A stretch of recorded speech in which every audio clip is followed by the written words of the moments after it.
नमस्ते साथियों, आज हम अपनी रिसर्च के बारे में आपसे बात करने के लिए यहाँ पे आए हैं। मैंने अपना ये अध्ययन का जर्नी पीएचडी करने का शुरुआत कैसे किया, ये आलोचना मुझे कहाँ से आई और पीएचडी करते वक्त मुझे क्या क्या दिक्कतें आई, इसके बारे में मैं आपसे कुछ बातें साझा करना चाहता हूँ। इसलिए आज मैं आपके सामने बात करने के लिए उपस्थित हूँ। मैं अपना रिसर्च 2009 में जब मेरा मास्टर्स खत्म होने के बाद मैं एक कॉलेज में टीचिंग करने लगा। और जब टीचिंग करने लगा तो हमारे यूनिवर्सिटी से कुछ प्रोफेसर आए वहाँ पे और उन्होंने बोला कि तुम पीएचडी क्यों नहीं करते। मैंने बोला कि हाँ पीएचडी तो कर सकता हूँ मैडम, लेकिन मुझे एडमिशन देगा कौन। तब उन्होंने बताया कि आप एंट्रेंस लिखो और जब एंट्रेंस में पास हो जाओगे तो हम आपको लेंगे। तो वहाँ से मेरी रिसर्च करने की आलोचना शुरू हुई। तब मैंने क्या किया, कुछ मेरे सीनियर्स जो थे उनसे मैंने पूछा कि भाई पीएचडी करने से क्या होता है, कैसा होता है। तब पता है आपको, बहुत सारे लोगों ने बड़ी मजेदार बातें बताई। बहुत लोगों ने तो बोला कि भैया पीएचडी करो ही मत, क्योंकि पीएचडी करोगे तो तुम्हें कोई लड़की देगा नहीं, इतनी कमाई नहीं है, हाँ नौकरियां नहीं है, पीएचडी करने वालों को जल्दी नौकरी नहीं मिलती। और सबसे इम्पोर्टेंट बात, पीएचडी करने के बाद लोग पागल हो जाते हैं। सबसे छू देने वाली बात मेरे को यही लगी कि भाई पीएचडी करने के बाद लोग पागल क्यों हो जाते हैं, क्या है उसमें ऐसी चीज जो लोगों को पागल बना देती है। तो इस जिज्ञासा ने मेरे को पीएचडी करने के लिए बहुत ही उत्सुक किया। मैं बोला ठीक है चलो पीएचडी करके देखते हैं। उसके बाद मैंने एंट्रेंस लिखी और एंट्रेंस में मैं पास हो गया। मुझे 100 लोगों में से 30वां रैंक आया। जब 30वां रैंक आया तो मुझे यूनिवर्सिटी काउंसलिंग में यूनिवर्सिटी में सीट दिया गया। और जब सीट दिया गया तो वहाँ से मेरी रिसर्च की जर्नी, पीएचडी की जर्नी शुरू हुई। जब हम पीएचडी में एंट्रेंस लिए तब तक हमें असम में नौकरी मिल चुकी थी टीचिंग के लिए और हम असम चले गए। असम जाने के बाद सेमिस्टर ब्रेक होता था, हर 6 महीने में 1 महीने का ब्रेक होता था और उस 1 महीने में हम जाते थे यूनिवर्सिटी। और कभी कभी जरूरत पड़ने पर महीने में 1 हफ्ता 3-4 दिन यूनिवर्सिटी आया करते थे। आकर यहाँ पे अपना रिसर्च वर्क रिलेटेड काम करते थे और अपने गाइड जो थे उनको सबमिशन देकर हम चले जाते थे, करेक्शंस देते थे और उसके ऊपर हम काम करते थे। 2009 में जब हम ज्वाइन हुए रिसर्च डिपार्टमेंट में पीएचडी करने के लिए, तब हमारे गाइड ने बोला कि नहीं तुम पहले एमफिल खत्म करो, उसके बाद पीएचडी करना। तो हम बोले कि ठीक है मैडम, जैसे आपकी सलाह है हम उसको मानेंगे और आगे चलेंगे। और हमने एमफिल शुरू की। और जब हमने एमफिल की जर्नी शुरू की तो मैडम ने पूछा कि भाई करोगे क्या टॉपिक है तुम्हारा। तो हमने बोला कि मैडम हम जिस जगह रहते हैं आसाम में, वहाँ पे माइग्रेशन की बहुत बड़ी समस्या, लोग अलग अलग राज्य से आके वहाँ पे काम करते हैं और हम ये देखना चाहते हैं कि उनकी समस्याएं क्या है वो चीज जो उन्हें अपने राष्ट्र को, राज्य को छोड़कर, अपने प्रदेश को छोड़कर यहाँ आने पर मजबूर करते, और इसमें जाति की क्या रोल है इसको हम जानने की कोशिश करें। तो मैडम ने बोला कि ठीक है तो तुम क्या अप्रोच लोगे। तो हमने बोला कि क्वालिटेटिव अप्रोच लेंगे। अब ये क्वालिटेटिव अप्रोच, क्वालिटेटिव रिसर्च कैसे किया जाए, सच बताऊं तो दोस्तों मुझे कुछ पता नहीं। फिर जिस कॉलेज में मैं पढ़ाता था वहाँ पे एक प्रोफेसर गेस्ट फैकल्टी आए, उन्होंने क्वालिटेटिव रिसर्च के बारे में बात किया। उन्होंने बोला कि क्वालिटेटिव रिसर्च बहुत टफ होता है, कर नहीं सकते, सभी कोई कर नहीं सकते। एक तरह से स्टूडेंट्स को उन्होंने डरा दिया और बहुत सारे स्टूडेंट डर गए। हमने बोला कि भाई इतना टफ चीज है तो इसको सीखेंगे तो कितना मजा आएगा। और हमने क्या किया, वहां से क्वालिटेटिव रिसर्च शुरू किया। क्वालिटेटिव रिसर्च, उसके बारे में हमने पढ़ना शुरू किया, प्रैक्टिकल्स करना शुरू किया, फील्ड में जाके लोगों से इंटरव्यू करना शुरू किया, जो फोकस ग्रुप डिस्कशन होता है वो करना शुरू किया। और वहां से हम डेटा लेकर आके क्वालिटेटिव डेटा को किस तरह एनालिसिस किया जाए उसको हमने सीखा। आप विश्वास नहीं करेंगे, मुझे डेटा एनालिसिस सीखने में कम से कम 2 साल लग गए। खाली क्वालिटेटिव रिसर्च रिलेटेड चीजें सीखने में 2 साल लग गए। उसके बाद जब मुझे विश्वास हो गया कि भाई हाँ मैं क्वालिटेटिव रिसर्च कर सकता हूँ, तब जाकर मैंने अपना क्वालिटेटिव रिसर्च शुरू किया। और क्वालिटेटिव रिसर्च जब शुरू किया तो सबसे बड़ी प्रॉब्लम क्या थी कि आपको गाइडेंस देने वाला कोई नहीं है, बताने वाला कोई नहीं है। प्रोफेसर्स खुद अपने काम में बिजी, आप किसी दोस्तों से पूछिए वो भी नहीं बताते। उनके मतलब ये उनकी गलती नहीं बोलता मैं, लेकिन समय नहीं उनके पास, सभी अपनी जिंदगी में बिजी, एक दूसरे को सपोर्ट करने के लिए समय नहीं है। तो हमने सोचा कि नहीं, हम ये सब चीजें सीखेंगे और करेंगे। और हमने सीखा क्वालिटेटिव रिसर्च का हर एक पहलू को हमने सीखा और उसके बाद हम अपने टॉपिक के ऊपर क्वालिटेटिव रिसर्च की with grounded theory approach.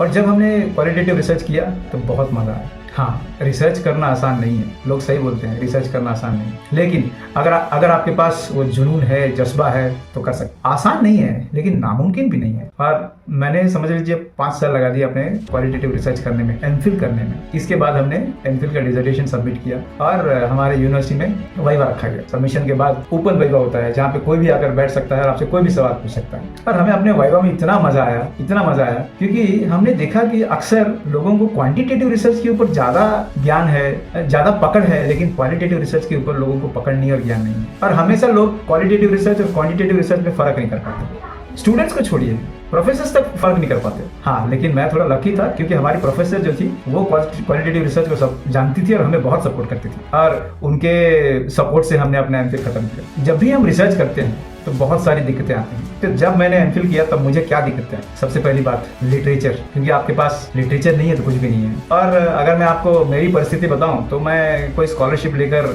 MPhil या पीएचडी नहीं किया, खुद कमाया और उसी पैसे से मैंने एमफिल और पीएचडी की। कोई मेरे माता पिता की सपोर्ट से या कहीं से स्कॉलरशिप लेकर मैंने नहीं किया, क्योंकि मेरे पास वो ऑप्शन नहीं था। क्योंकि हम जिस बिरादरी से बिलोंग करते हैं वहाँ आपको स्कॉलरशिप नहीं मिलता है। जब स्कॉलरशिप नहीं मिलता है तो पता है आपको बहुत ही हेक्टिक हो जाता है, क्योंकि आपको फाइनेंस मैनेज करना है, घर मैनेज करना है। और तब तक मेरी शादी भी हो चुकी थी, मेरे 2 बच्चे थे और दोनों स्कूल में पढ़ रहे थे, तो उनकी स्कूल की फीस के बारे में देखना, मेरे पढ़ाई के बारे में देखना, घर चलाना, ये सब बहुत बड़ी चैलेंजेस होती हैं एक रिसर्चर को, स्पेशली जब आप एमफिल और पीएचडी करते हो। तो पहली दिक्कत तो मेरी किताबों की। तो मैंने क्या किया, मैंने सबसे पहले एक लैपटॉप खरीदी। लैपटॉप खरीदने के बाद आप तो जानते हो कि इंटरनेट का जमाना है, और हमने इंटरनेट में बहुत सारी किताबें, ऑनलाइन किताबें मंगवाई और हम ऑनलाइन किताबें पढ़ने लगे। एक तरफ टीचिंग करते थे, दूसरी तरफ अपनी रिसर्च के बारे में प्रिपरेशन करते। बहुत आर्टिकल्स पढ़ने के बाद, बुक्स पढ़ने के बाद, जर्नल्स पढ़ने के बाद हमने अपना review of literature, introduction chapter review of literature खत्म किया। उसके बाद हमें क्या करना था, मेथोडोलॉजी के आधार पर हमें डाटा कलेक्शन करने के लिए जाना था। और जब हम फील्ड में गए तो पता है आपको सबसे बड़ी चैलेंज क्या है, लोगों को इकट्ठा करना। किसी के पास आपसे बात करने के लिए समय नहीं है, और जब भी आप रिसर्च बोलते हो तो लोग डर जाते हैं। आपको पता है इंडियन सोसाइटी में इंडियन पीपल, खास करके हमारा जो इंडियन पीपल है, इनको रिसर्च में इतना इंटरेस्ट नहीं है और रिसर्च में इतना विश्वास नहीं है। हम लोग हमेशा से मैजिक में बिलीव करते हैं, लॉजिक में नहीं बिलीव करते। और रिसर्च ये लॉजिक को पैदा करता है। जब भी आप अध्ययन करोगे तो एक रियल सिचुएशन को आप एनालाइज कर पाओगे, सच्चाई क्या है जान पाओगे। उससे बहुत सारी चीज़ों को हम बारीकी से समझ सकते हैं, और उस समस्या के ऊपर काम करने के लिए हम बहुत सारी स्ट्रेटेजीज डेवलप कर सकते हैं। समाज की समस्याओं को हम निर्मूलन कर सकते हैं। लेकिन लोगों को रिसर्च के बारे में, स्पेशली इंडियन सोसाइटी को, साइंटिफिक टेम्पर तो है ही नहीं। हम तो भैया भगवान भरोसे हैं, इस तरह का समाज है। और इस तरह के समाज में किसी को पीएचडी करना बहुत मुश्किल चीज़ है। तो हमें भी वो दिक्कतें आई, लेकिन हमने भी हार नहीं मानी। लोगों को किसी तरह कन्विंस करके हमने बुला के हमने डिस्कशंस किए। हमने तो बहुत सारे इंडिविजुअल इंटरव्यूज किए। फोकस ग्रुप डिस्कशंस तो खैर 4-5 ही हुआ, लेकिन इंडिविजुअल इंटरव्यूज कम से कम 50 किए। इंडिविजुअल इंटरव्यूज जब हम करते थे तो हमारे पास चैलेंज ये था कि भाई जब हम एक आदमी से बात करते थे, दूसरा बीच में घुस जाता था। अगर हम पूछेंगे कि भैया आपका नाम क्या है, तो बगल वाला बैठ बोलता है इसका नाम रमेश है। हम बताते हैं ना उसके बारे में, आपको उससे पूछने की जरूरत नहीं, हम बताएंगे। तो हमें बहुत ही शौक लगता था, अरे क्या हम उनसे बात कर रहे हैं, ये बीच में जवाब दे रहे हैं। और रिसर्च में पता है आप जिससे बात कर रहे हैं उसी की बातों की गिनती की जाती है, उसी की बातों के आंकलन की जाती है। बगल वाले बोलेगा तो उसको हम आंकलन नहीं कर सकते। तो मुझे बहुत सारी इंटरव्यूज ऐसे कैंसिल करने पड़े। क्यों? क्योंकि बीच में बगल वाला बोलता है। अच्छा, डाटा कलेक्शन में, क्वालिटेटिव डाटा कलेक्शन में एक और रूल है कि आप जब डाटा कलेक्शन करते हो तो इंसान अकेला होना चाहिए, ताकि आप उससे अकेले में बात कर सकें। लेकिन इंसानों को अकेला मिलना बहुत मुश्किल है। बहुत समय तो ऐसे भी होता था कि मैं थोड़ी देर उन दोनों को मिलाकर बात करता था, थोड़ी देर के बाद बोलता था कि भैया मैं सिर्फ इनसे बात कर सकता हूँ, क्या आप मुझे थोड़ी देर के लिए अकेला छोड़ सकते हैं? तो हाँ, क्यों नहीं। तब मतलब एक इंटरव्यू करने के लिए जहाँ पे मुझे समझ लीजिए 1 घंटे का समय चाहिए, सामाजिक परिस्थितियों की वजह से मुझे 2 घंटा या 3 घंटा लगते थे। दूसरी चैलेंज क्या है पता है आपको? जब आप डाटा कलेक्शन करने के लिए जाते हो ना, तो जिस विषय के ऊपर आप अध्ययन करने जा रहे हो या गए हो, उसके बारे में लोगों को समझाओ, स्पेशली उस इंसान को जिससे आपको इन्फॉर्मेशन चाहिए। और मैं जिस टॉपिक में कर रहा था माइग्रेशन, वो भी जो इंटरनल माइग्रेंट्स थे, जो बिहार से, मुजफ्फरपुर से, छत्तीसगढ़ से लोग वहाँ आके काम करते थे, वो पढ़े लिखे नहीं थे। और जब पढ़े लिखे नहीं है तो उनको समझाना और भी मुश्किल काम हो जाता है। हाँ, समझाने के बाद वो आपको इन्फॉर्मेशन देने के लिए रेडी हो जाते हैं। रेडी किया, करना पड़ा, नहीं तो आपका एमफिल कहाँ से कंप्लीट होगा। तो हमने डिस्कशंस किए और बहुत सारे इंटरव्यूज किए और बहुत समय लगा। 50 लोगों से बात करने के लिए कम से कम हमें 7 से 8 महीना लग गया। सबसे इंपॉर्टेंट चीज थी कि आपको लोग मिलना, क्योंकि ऐसे ही आपको कौन देगा इन्फॉर्मेशन। आप किसी भी इंसान से भाई मिलते हो तो उसे आपको मेल मिलाप होना जरूरी है ना, तभी तो आपको इन्फॉर्मेशन देगा। ऐसे अरे गहरे को कोई इन्फॉर्मेशन क्यों देगा? तो उससे आपको एक तरह की दोस्ती होनी पड़ेगी, एक विश्वास होना पड़ेगा कि हाँ भैया इस भाई साहब से हम बात करेंगे तो ये हमारे विषय ले जाके किसी को बोलेगा नहीं। उसी को बोलते हैं ना कॉन्फिडेंशियलिटी, उसी को बोलते हैं आपको कि डाटा प्राइवेसी, उसको कैसे मेंटेन करेंगे। तो उसके लिए आपको रैपो बहुत जरूरी है। और क्वालिटेटिव रिसर्च में आप अपने रिसर्च के साथ जितना रैपो मेंटेन करोगे ना, उतना फायदा है। और तभी जाकर आपको एक अच्छा इन्फॉर्मेशन, क्वालिटी इन्फॉर्मेशन, मतलब क्वालिटी इन्फॉर्मेशन का मतलब है कि रियलिटी, उसके मुंह से जो भी निकले वो सच हो। क्योंकि जरूरी नहीं है कि लोग आपको सच ही बताएंगे। हाँ, सच तब बताएंगे जब आपके ऊपर विश्वास होगा कि हाँ ये इंसान सच में अध्ययन कर रहा है, ये हमारे साथ खिलवाड़ नहीं कर रहा है। किसी तरह हमने लोगों को समझा के बुझा के दुलार से, विश्वास से, दोस्ती से डाटा कलेक्शन कंप्लीट किया, खत्म किया। उसके बाद आया मेरा डाटा एनालिसिस स्टेज, जहाँ पे मुझे अब बैठ के काम करना है। अच्छा, डाटा एनालिसिस ये भी हमने पहली बार की, और उस समय में ये क्या बोलते हैं, इस तरह का सॉफ्टवेयर नहीं थे जहाँ पे आप डाटा एनालिसिस कर सकते। तो उसके लिए आपको वर्ड फाइल या एक्सेल फाइल, उसमें ही आपको डेटा से कॉन्सेप्ट्स निकालने हैं, उससे कोड्स डेवलप करने हैं, और उसके बाद उस कोड्स के आधार पर आपको कैटेगरीज बनाना है और ये पता करना है कि रियल प्रॉब्लम क्या है। तो ये डाटा एनालिसिस करते वक्त, क्वालिटेटिव डाटा एनालिसिस करते वक्त माथा मेरा एकदम दर्द हो गया। कभी कभी लगता था कि यार क्यों कर रहा हूँ मैं, लेकिन नहीं, फिर खुद को मैं समझाता था, नहीं आनंद, करना है, क्योंकि तुमने जो प्रण लिया है, और क्योंकि मेरी जो गुजरी जिंदगी थी उसमें बहुत सारे लोगों को दिखाना था मुझे कि नहीं, मैं कर सकता हूँ। तो वो भी एक अच्छा जुनून था मेरे लिए करने का, वो भी मेरे लिए एक जज्बा था कि नहीं, करना है। तो डाटा एनालिसिस हमने कंप्लीट किया। कंप्लीट करने के बाद हम आए यूनिवर्सिटी, और यूनिवर्सिटी में हमने अपना थीसिस सबमिशन किया। सबमिशन करने के बाद वाइवा हुई। वाइवा में तो बहुत मजा आया इन द सेंस लाइक, हम तो क्वालिटेटिव रिसर्च किए थे, लेकिन वहाँ पे ओपन वाइवा में अलग अलग डिपार्टमेंट से आके लोग बैठे थे जिनको क्वालिटेटिव रिसर्च के बारे में पता ही नहीं है। तो लोगों ने सवाल करना शुरू किया, बोला कि तुम्हारा सैंपल साइज कितना है, कितने लोगों से बात किया। मैंने बोला कि भाई हमने 50 लोगों से बातें किया, 5 फोकस ग्रुप डिस्कशन की। तो पूछने लगा कि काफ़ी है इतना डेटा, इतना लोगों से बात करने से रिसर्च होता है क्या? तो हमने बोला कि भाई क्वालिटेटिव रिसर्च में आपको 100 लोगों से बात किया ये मायने नहीं रखता है, लेकिन आपने इन डेप्थ कितना बात किया वो मायने रखता है। अब वहाँ पे लोगों को क्वालिटेटिव रिसर्च के बारे में इतना अवेयरनेस ही नहीं है, तो बहुत मुशक्कत करना पड़ा। मुझे वाइवा में मज़ा इसलिए आया क्योंकि हमको लग रहा था कि हम लोगों को क्वालिटेटिव रिसर्च पढ़ा रहे थे वहाँ पे। क्वालिटेटिव हमारा वाइवा नहीं, हम पढ़ाने गए थे, उस तरह का फीलिंग हमें आया। लेकिन हाँ, हमारी जो गाइड थी उनको क्वालिटेटिव रिसर्च के बारे में आइडिया था, तो उन्हें बहुत सपोर्ट किया। और इस तरह हम वहाँ पे जितने भी प्रश्न आए सबका जवाब दिया, और जवाब देने के बाद सभी खुश हुए, और सबने एक तरह का शाबाशी दी कि बहुत अच्छा किया आपने, बहुत अच्छा स्टडी था। तब एक तरह का कॉन्फिडेंस आया। कॉन्फिडेंस आने के बाद हमारी मैडम ने बोली कि अब तुम पीएचडी करने के लिए रेडी हो, अब तुम पीएचडी के लिए जा सकते। पीएचडी शुरू की गई 2015 में। हमने अपना पीएचडी शुरू किया, मतलब 14 से शुरू की, लेकिन एक्चुअली 15 से पूरा रिगरसली हमने काम। तो हमने जब पीएचडी शुरू की तो हमें ये डिसाइड करना था कि हम कौन सा मेथोडोलॉजी लेंगे। अब भाई एमफिल में तो क्वालिटेटिव कर लिया, पीएचडी में कौन सा मेथोडोलॉजी लेंगे। तो बहुत सोच विचार करने के बाद हमें एक मेथोडोलॉजी, जिसको हम इंटीग्रेटेड रिसर्च बोलते हैं, जहाँ पे क्वालिटेटिव और क्वांटिटेटिव दोनों को मिला के किया जाता है। आप क्वालिटेटिव डेटा भी लेते हो और क्वांटिटेटिव डेटा भी लेते हो, और दोनों को फाइंडिंग्स को आप कंपेयर और कॉन्ट्रास्ट करके ये देखते हो कि इसमें से निकला। अब ये भी हमारे लिए बहुत ही मुश्किल की काम थी, क्योंकि जिंदगी में पहली बार पीएचडी कर रहे हैं। पहला पीएचडी हमारा, मेथोडोलॉजी पे इतना आइडिया नहीं है। फिर हमने पढ़ना शुरू किया और इंटीग्रेटेड रिसर्च के बारे में पढ़ा। पढ़ने के बाद उसके ऊपर स्किल्स डेवलप की और फिर इंटीग्रेटेड रिसर्च करना शुरू किया। तो पहले तो हमने क्वांटिटेटिव डेटा कलेक्शन किया, क्वेश्चन रेडी किया, जिसमें कम से कम ऑब्जेक्टिव के हिसाब से 100 प्रश्न बनाए। ऐसे तो हमने 100 प्रश्न, 100 से ऊपर बनाए थे, 150 कुछ बनाए थे, और उसमें से हमने बहुत सारी प्रश्नों को निकाल दिया क्योंकि वो सब रेलेवेंट नहीं थे ऑब्जेक्टिव के हिसाब से। आखिरकार हम अपने गाइड से डिस्कस करके 100 क्वेश्चंस रखे, जिसका क्वेश्चनियर का समझ लीजिए 10 पेज का क्वेश्चनियर था। अब सबसे मुश्किल बात ये थी कि भाई इसको जवाब देने वाला कोई मिलेगा, और डेटा कलेक्शन के लिए हमारा चैलेंज था। हमें इंटीग्रेटेड रिसर्च में क्वांटिटेटिव डेटा कलेक्शन करने के लिए कम से कम 1 साल लग गया। एक क्वेश्चनियर को आंसर करने के लिए, एक आदमी को बिठा के बात करने के लिए 1 घंटा 2 घंटा कम से कम लगता था। तो लोगों को उतना देर बैठाना बहुत बड़ी चैलेंज है रिसर्च में, और खास करके माइग्रेंट्स जिनके पास समय नहीं होता है, क्योंकि हमारी पीएचडी भी एमफिल के रिसर्च रिलेटेड से रिलेटेड थी। यहाँ पे मतलब psychological issues of migrants with special reference to caste. मैं अपनी पीएचडी फाइंडिंग्स के बारे में बात करूंगा, इसके ऊपर मैं अलग एक वीडियो बनाऊंगा। लेकिन अभी हम अपनी जर्नी के बारे में बात कर रहे हैं, तो उसके ऊपर ही हम लोग रहते हैं। तो जब हम पीएचडी में शुरू किया अपना जर्नी, तो डाटा कलेक्शन करने के लिए जब गए तो बहुत सारी चैलेंजेस हैं। सबसे बड़ी चैलेंज ये थी कि भाई कम से कम 450 लोगों से हमें बात करना है, क्योंकि हमारा सैंपल साइज था 385 या 390 तक रखना है, एटमोस्ट 400 तक लेके जाना है। और हमने डिसाइड किया कि चलो 450 या 500 लोगों से बातें करेंगे, ताकि कुछ ना कुछ लोग आपको छांटे भी जाएंगे ना। सबके सब तो ऐसा नहीं है कि आपको सही जवाब देंगे, और रिसर्च में ये बहुत बड़ी चैलेंज है। आपको पता है, ये ध्यान में रखना कि आप जिससे बात कर रहे हो वो पूरा क्वेश्चन आपको आंसर करे, और आपको जो इन्फॉर्मेशन चाहिए वो शिद्दत के साथ, सच्चाई के साथ आपको जवाब। ये एज ए रिसर्चर आपके ऊपर डिपेंड होता है, तो वो मेंटेन करना मेरे लिए बहुत बड़ी चैलेंजिंग सिचुएशन थी। हाँ, इस चैलेंज को हमने अपनाया, इसके ऊपर हमने काम किया और डाटा कलेक्शन खत्म किया। हमारे पीएचडी जर्नी में सबसे बड़ी चैलेंज ये थी गाइडेंस की बहुत कमी थी। हमें हमेशा गाइडेंस जो था वो टूटा फूटा मिलता था, और गाइड्स भी हमेशा बिजी रहते थे। हम किसी के ऊपर दोष भी नहीं दे सकते, क्योंकि बोला जाता है कि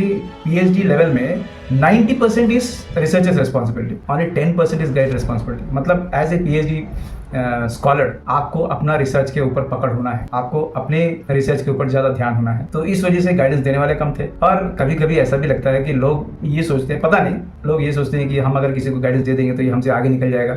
इस तरह की भी सोच रखते हैं लोग। हमने बहुत सारे लोगों से मतलब इस तरह का बर्ताव देखा हम अपने पीएचडी की जर्नी में, और मुखर जाते हैं लोग सहायता करने के लिए। मुझे ये समझ में नहीं आता है कि सबको भी पता है कि ज्ञान बांटने से बढ़ता है, तो फिर ज्ञान छुपा के रखते क्यों हैं लोग? ज्ञान बांटना चाहिए, तभी तो बढ़ेगा। पूरा डेटा एनालिसिस खत्म हो गया, फाइंडिंग्स वगैरह रेडी हो गया। अब मुझे पूरा थीसिस बनाना पड़ा, बनाया हमने। मैं अपने रिसर्च में एक वर्ड भी किसी दूसरे इंसान से टाइप नहीं कराया, सब कुछ मैंने किया। और ये मुझे बहुत गर्व से कह सकता हूँ कि मैं अपना थीसिस मैंने खुद बनाया, कहीं भी किसी को भी लिखने के लिए नहीं दिया। ये एक बहुत ही मतलब अपने आप में क्या बोलते हैं, एक प्राउड फीलिंग आपको देता है कि हाँ मैंने मतलब सीख के किया। तो मेरा खत्म होने के बाद सबमिशन हुआ, उसके बाद फिर यहाँ पे वाइवा हुआ। तो इंटीग्रेटेड रिसर्च में भी बहुत मजा आया। हाँ, लेकिन यहाँ पे क्वालिटेटिव और क्वांटिटेटिव दोनों का मिलन था, तो इसके लिए क्वांटिटेटिव रिसर्च के ऊपर फिर से बहुत सारे क्वेश्चन आए। तो यहाँ पे मुझे ज़्यादा करेक्शंस तो मेरे पीएचडी में नहीं आए, लेकिन एक करेक्शन आया, जहाँ पे करेक्शन क्या था कि हमने chi-square टेस्ट किया था।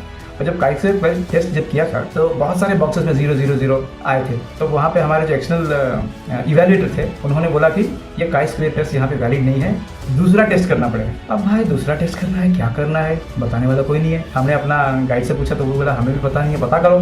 फिर पढ़ना शुरू किया, और जब हम पढ़ना शुरू किए तो हमें पता चला कि भाई इस कंडीशन में फिशरमैन एग्जैक्ट टेस्ट लगता है। फिर हमने फिशरमैन एग्जैक्ट टेस्ट किया, जहाँ पे 0 का ज़्यादा बॉक्सेस में 0 थे। तब फिर से सबमिशन किया।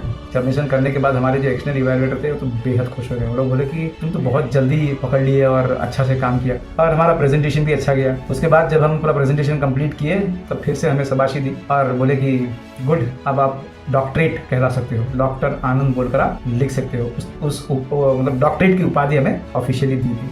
जब हमने अपना वाइवा कंप्लीट किया तो वहाँ पे बहुत सारे स्टूडेंट्स से हम मिले, मतलब वहाँ पे स्टूडेंट्स इन द सेंस हमारे स्कॉलर्स के साथ मिले, जो हमारे जूनियर थे, कुछ हमारे सीनियर थे, हमसे पहले वहाँ कर रहे थे, उनका पीएचडी खत्म नहीं हुआ। तो वो लोग सब पूछ रहे थे कि भाई आप कैसे कर लिए, थोड़ा हमें भी बताइए। तब हमें महसूस हुआ वहाँ पे कि भाई स्टूडेंट्स को तो गाइडेंस देने वाला कोई नहीं है, इनको गाइडेंस की जरूरत है। और अगर कोई गाइडेंस देने वाला मिल जाए, बहुत लोग तो बोल रहे थे कि आप बताइए आपकी फीस कितनी है, आपसे ट्यूशन लेंगे, इस तरह की बातें। तब हमने सोचा कि हाँ, हम अपना एक रिसर्च कंसल्टेंसी खोलेंगे जहाँ पे स्टूडेंट्स को मेंटरिंग किया जाएगा, गाइडेंस दिया जाएगा कि रिसर्च कैसे करना है, और हर एक स्टेज में, कंफ्यूज्ड स्टेज में उनको सहायता मिलेगी। तो इस तरह से हमने मतलब रिसर्च कंसल्टेंसी खोला जिसका नाम है रिसर्च सॉल्यूशंस। तो अभी मैं ये सोच रहा था कि ऑफलाइन, मैं तो रिसर्च कंसल्टेंसी के द्वारा ऑफलाइन स्टूडेंट्स को हेल्प करता ही हूँ। बहुत सारे स्टूडेंट्स आते हैं मेरे पास थीसिस लिखने के लिए, लिखवाने के लिए, करेक्शंस के लिए, डाटा एनालिसिस के लिए। मैं खुद भी डाटा एनालिसिस करता हूं, तो बहुत लोगों का हमने डाटा एनालिसिस किया है, करके उनको दिया है और वो सक्सेसफुली सबमिट किए हैं, अच्छे मार्क्स लाए हैं। हमने सोचा कि इस जर्नी को थोड़ा आगे लेकर जाया जाए और यूट्यूब के द्वारा आसान भाषा में। प्रॉब्लम क्या है कि देखिए, ज़्यादातर जो वीडियोज़ हैं वो इंग्लिश में हैं और बहुत सारे हमारे हिंदी दोस्तों को समझ में नहीं आती है। तो रिसर्च लैंग्वेज को आसान बनाने के लिए हमने डिसाइड किया कि रिसर्च सॉल्यूशन यूट्यूब में लाया जाएगा। तो इसी सिलसिले में हम चाहते हैं कि आपकी क्या राय है, बताइए आप क्या सोचते हैं। हिंदी में अगर आपको रिसर्च सिखाया जाए, SPSS कैसे करना है, डाटा एनालिसिस कैसे करना है सिखाया जाए तो कैसे रहेगा? या आपको अच्छा लगेगा, या आपको सपोर्टिव लगता है, ये करना चाहिए नहीं करना चाहिए, क्या ये उपयोगी है? आप बताइए कि आपको क्या लगता है। और आप किस रिसर्च रिलेटेड में किस टॉपिक के ऊपर यूट्यूब में क्लासेस बनवाना चाहेंगे, बोलवाना चाहेंगे, बताइए आपको क्या दिक्कतें हैं, उसके ऊपर हम डिस्कशंस कर सकते हैं अपने YouTube में, अपने चैनल में रिसर्च सॉल्यूशंस के द्वारा हम अब ये सब कर सकते हैं। तो मैं चाहता हूं कि आप अपने कमेंट्स के द्वारा इसमें बताइए और हमारे जो चैनल है इसको सब्सक्राइब कीजिए और आप लाइक कीजिए और शेयर कीजिए। ज़्यादा से ज़्यादा लोगों तक अगर पहुंचती है तो लोगों को थोड़ा मतलब मोटिवेशन मिलेगा कि चलो भाई कोई है हमारे लिए जो हमारे साथ चलने के लिए रेडी है। और देखिए, हमारे साथ एक चीज़ तो आपको बता सकते हैं कि जो हमने अनुभव किया है तो हम नहीं चाहेंगे कि कोई भी रिसर्च स्कॉलर उस दिक्कतों से जाए। देखिए, बोला जाए तो रिसर्च जो है ना, जिंदगी का एक भाग है, हम ऐसे ही बेकार में डरते हैं। बिना रिसर्च किए तो हम कभी जिंदगी में आगे बढ़ते नहीं है, लेकिन एकेडमिक रिसर्च जब आता है तो क्यों डरते हैं पता नहीं। तो मेरा ये रिसर्च सॉल्यूशंस खोलने का मुख्य उद्देश्य वही है कि रिसर्च के ऊपर जो डर है उसको हटाएं और रिसर्च स्कॉलर्स को बेखौफ रिसर्च करने के लिए सहायता किया जाए। तो इसी के साथ मैं अपना ये वीडियो खत्म करता हूँ यहाँ पे। नमस्कार दोस्तों, और मैं चाहता हूँ कि आप हमारे साथ ऐसे बने रहें। धन्यवाद।